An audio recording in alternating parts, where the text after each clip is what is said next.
लोकसभा चुनाव 2024 में बसपा तीसरी ताकत बनने की कोशिश में है। बसपा ना एनडीए में है और ना ही विपक्ष इंडिया में शामिल हुई है। मायावती का पूरा फोकस इस पर है कि तीसरा ऐसा मोर्चा बनाया जाए जो इतना मजबूत हो कि सरकार चाहे किसी की भी बने उसे मजबूर कर दें। यानी राजनीतिक हिस्सेदारी के लिए मायावती ने अपने नए फार्मूले पर काम शुरू कर दिया है। माना जा रहा है कि इसके लिए मायावती ओवैसी की पार्टी व अन्य किनारे खड़े दलों को साथ ले सकती है। ऐसे कई मौके आए जब सियासी गठबंधन का बसपा को लाभ ही हुआ है। हालांकि वर्ष 2007 में बसपा ने अकेले अपने दम पर यूपी में पूर्ण बहुमत की सरकार बनाई, पर इसके अलावा लोकसभा एवं विधानसभा चुनाव में गठबंधन से बसपा की ताकत बढ़ी। अयोध्या में विवादित ढांचे के विध्वंस के बाद प्रदेश में बीजेपी की सरकार गिर गई थी। ऐसे में 1993 में विधानसभा चुनाव हुए। बीजेपी को रोकने के लिए बसपा संस्थापक काशीराम और सपा प्रमुख मुलायम सिंह यादव ने हाथ मिलाया। दोनों ने मिलकर बीजेपी को यूपी से साफ कर दिया था। बसपा 164 पर लड़कर 67 सीटें जीती थी। 12 सीटों से उछलकर बसपा सीधे 67 सीटों पर पहुंच गई थी। वर्ष 2093 में बसपा का वोट मात्र 11% था। भाजपा को 34% वोट मिले थे। बावजूद इसके गठबंधन में भाजपा पर भारी पड़ी थी। मुलायम सिंह यादव मुख्यमंत्री बने थे, लेकिन 1995 में यह गठबंधन टूट गया था। भाजपा के समर्थन से ही बसपा प्रमुख मायावती 1995 में पहली बार उत्तर प्रदेश की मुख्यमंत्री बनी। हालांकि 6 महीने के बाद सरकार गिर गई, जिसके चलते यूपी में साल 1996 में विधानसभा चुनाव हुए। अब बसपा ने कांग्रेस के साथ गठबंधन कर चुनाव लड़ा। इसका असर सपा के साथ हुए गठबंधन जैसा तो नहीं रहा, पर बसपा के वोटों में खूब बढ़ोतरी हुई। उसे 27.73% वोट मिले थे। बसपा 300 सीटों पर लड़कर 66 और कांग्रेस 125 सीटों पर लड़कर 33 सीटें जीतने में सफल रही थी।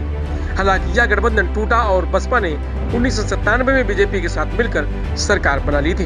वर्ष 2014 के लोकसभा चुनाव में बसपा पूरी तरह साफ हो गई थी।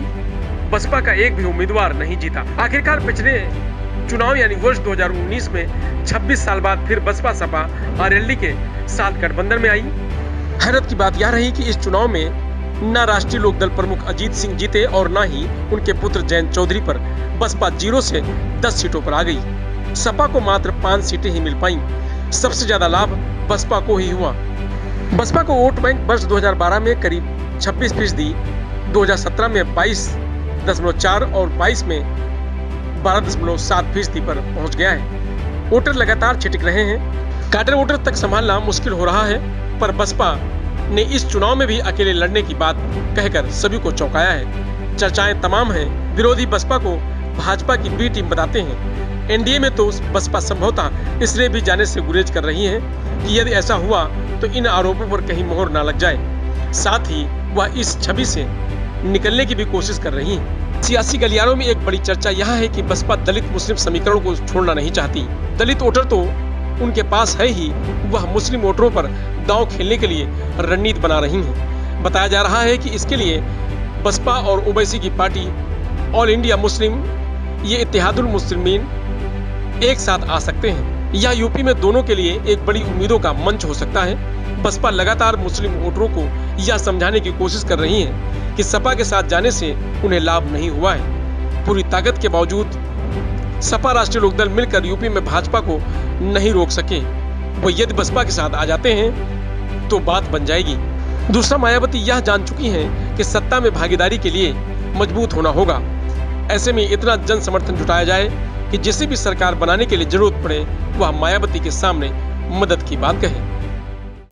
प्रभातखबर.com, विश्वास वही, रफ्तार नहीं।